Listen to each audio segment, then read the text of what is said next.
After acquiring Tobias Harris at the trade deadline, the Sixers have put together what they believe to be a championship caliber team.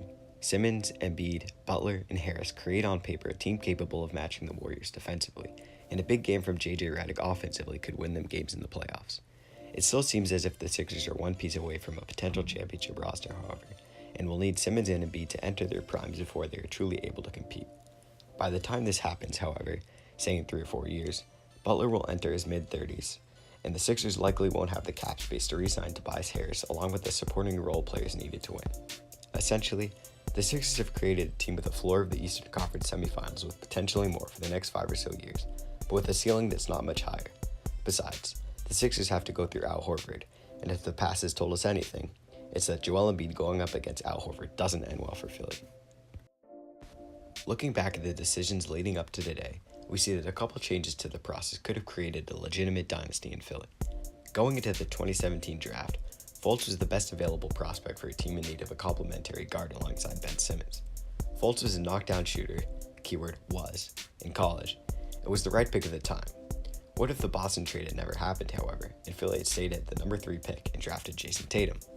Given that at the time the Sixers were without Butler, Tatum filled the gap at the wing. Had the Sixers had known that Simmons would dominate as a point forward during his rookie sophomore season, they likely wouldn't have felt a big of a need to draft Fultz. Who would have known that Simmons sitting out his rookie season would have cost them Tatum?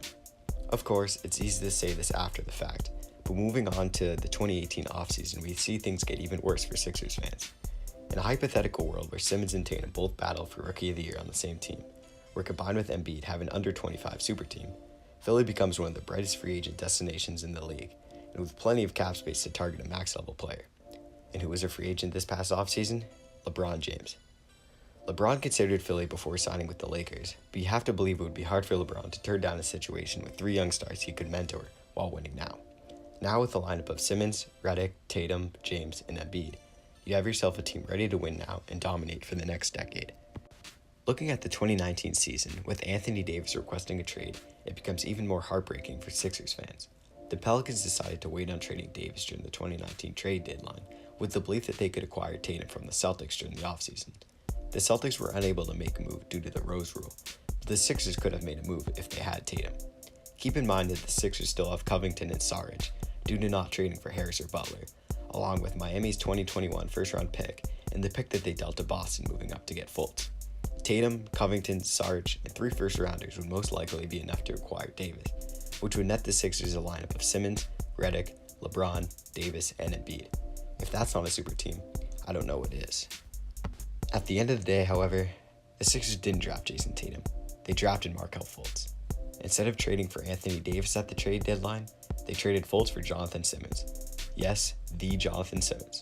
So Philly fans, while you push to make the finals only to get slaughtered by Boston, Milwaukee, or Toronto, sleep well knowing you could have a lineup of LeBron, AD, and Joel Embiid. Thank you guys for watching. At the end of the day, the Sixers have done a great job rebuilding. It's just interesting to look at the what-if scenario had the Sixers have drafted Tatum, and the resulting moves that could have been made. Given how aggressive the Sixers were to get Butler and Harris, you have to believe that with LeBron, they would be just as aggressive to pair him up with AD.